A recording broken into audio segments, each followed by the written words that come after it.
Hi guys, in today's video we're going to see Jordan Peterson warning parents, dangerous people indoctrinating young minds at college. This video is from Fox News Insider.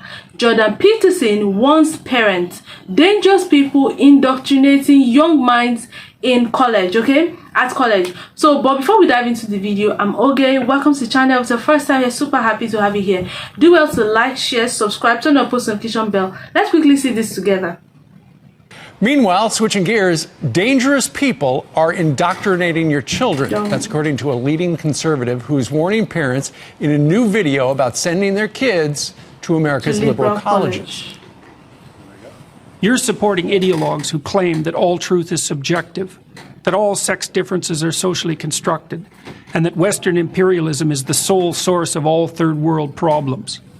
The man in that video, Dr. Jordan Peterson, is with us right now. He's a University of Toronto psychology professor and author of the world hit book. It's called 12 Rules for Life, an Antidote to Crisis, which has spoken to so many people. Dr. Peterson, we thank you very much for joining us live. In that introduction, you say, I quoted you as saying there are dangerous people teaching your children. Who are you talking about? Well, increasingly, and this isn't only the case in the universities, people are being taught by ideologues, not by educators.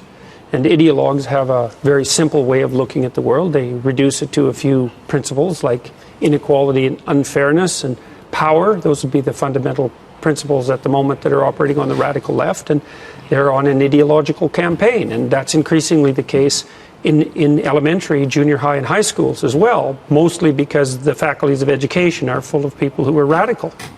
So, and this is well documented. I mean, even the Chronicle of Higher Education came out a month ago with a blistering piece on faculties of education, describing them as academically suspect and ideologically possessed, which I think is exactly right. Well, we've talked a lot about that on this program, but the question is for parents who are thinking about sending their kids to college someday or already have, is this effort, rather than these professors and whatnot being educators but being ideologues, where'd that come from? Is it a concerted across-the-board thing, or is it just happening by accident? I think part of it's still a hangover from the 1960s, I would say, and perhaps even a bit of a hangover from the Cold War. What do you mean? You mean the people from the 60s and 70s are now... Well, and the ethos that was broadcast so widely in the 1960s, and there was a lot of stress in the 60s, especially because of the Vietnam War and the consequences of the ongoing Cold War, and we're still sort of suffering from the aftermath of that ideological battle. But I also think the universities made a dreadful mistake expanding their humanities purview to include disciplines like women's studies and these ethnic studies disciplines, which aren't disciplines. They're pseudo-disciplines at best, and they have very, very low academic standards, and they're corrupting the rest of the enterprise. And that's not a good thing. What do you mean corrupting the rest of the enterprise? Well, you need to have standards in education, and the fact that disciplines emerged that had no real methodology and no method of proof, no philosophical background, no real history, meant that they became degree-granting enterprises, and that they emerged to produce political activists, which is exactly what they advertise on their websites. Means that you've got a fifth column of ideologues operating behind the scenes, and they spend almost all of their time engaged in political activism, and that's not good for the university as a whole, by any stretch, or for society as a whole. Well, Jordan, if somebody's thinking about sending their kid to college, I've put 3 through good schools. What should they know about where they send their kids? I mean, it's not like you have a big choice, because a lot of the people in positions of power in education are to the political left. I mean, that's just a fact. You can go look up the Heterodox Academy online. That's run by Jonathan Haidt, who he's a main player in it. He's here in New York, and he's tried to rank order universities by their adherence to truth rather than social justice, and put University of Chicago at the top of the list, for example. And I think increasingly that parents and students will wise up and start not attending the universities that are basically playing an ideological game. What is the matter with having people from the ideological left being your children's instructors, though. I mean, ultimately, it depends on how you want all sides of the equation. You want to know all the opinions. Well, yes, you do, but there's no evidence that the middle of the road or the conservative side of the opinion spectrum is being represented in the humanities and the social sciences. And that's your worry. That and the fact that there's something to be said for the left, but there's not very much to be said for the radical left. And that distinction isn't being made.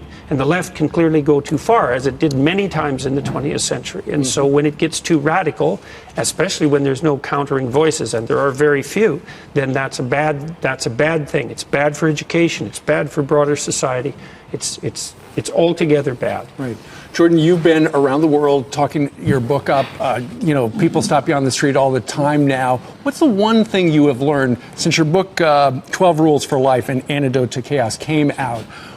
How has the response been, and how has it impacted you? Well, I've learned two things. I've learned that people are starving for a real conversation about responsibility and meaning, and about the relationship between those two things, because people need a sustaining meaning in their life, and it's not to be found through rights and impulsive gratification. It's to be found through the adoption of responsibility. That's the first thing. And the second thing is that people are a lot smarter than we think. So if you allow them long-form dialogue time, even in public lectures, there's a huge market for it. There's a huge hunger for it. Podcasts and the new video media that's emerging online with these long-form discussions is that people are smarter than we thought, and people can listen to very complex material. So that's a really positive thing. Right. Well, it's always a pleasure. Thank you very much. Thanks very much for the invitation. He's actually going to be on PBS very shortly. That was a very, very, very interesting conversation from Jordan Peterson. Something about Jordan Peterson is he's a very complex man. He is very deep. So sometimes when I listen to him, I actually have to pay so much attention so I can, grasp what he's saying. But about, dangerous people indoctrinating young minds in college. What do you guys have to say about this? Jordan Peterson he's a university psychology professor. I forgot the name of the university now. So he knows what he's talking about. He probably has a few experiences, not even a few, he has loads of experiences when it comes to young people, the liberals, conservatives, how things happen in the university, colleges, high school, so he knows what he's talking about. What do you guys have to say about this? Do you think he's in the right to, say that they are dangerous? Who are these dangerous people? I remember the guy asking him, who are these dangerous people indoctrinating their kids at college, indoctrinating young minds at college? He went further to say college, high school, elementary schools, on every level. So parents need to be very aware of what is going on in their kids' life. If you watch the homeschooling thing from Babylon Bean that I reacted to earlier, we could see that there was, we could see the whole situation there. But anyway, if you guys have one or two things to say about this conversation from Jordan Peterson, please let us know what you think in the comment section. Your comments, observation, additions. What do you think parents should be doing differently? Do you think that Jordan Peterson is right? Who are these dangerous people indoctrinating young minds at college? Your responses will be really, really appreciated in the comment section. So do well to drop all your comments, questions in the comment section below. Do well to like this video if you enjoyed it. Subscribe to the channel, share with your friends, turn on post notification bell so you get notified anytime I drop a new video. I'll see you in my next episode. Bye bye.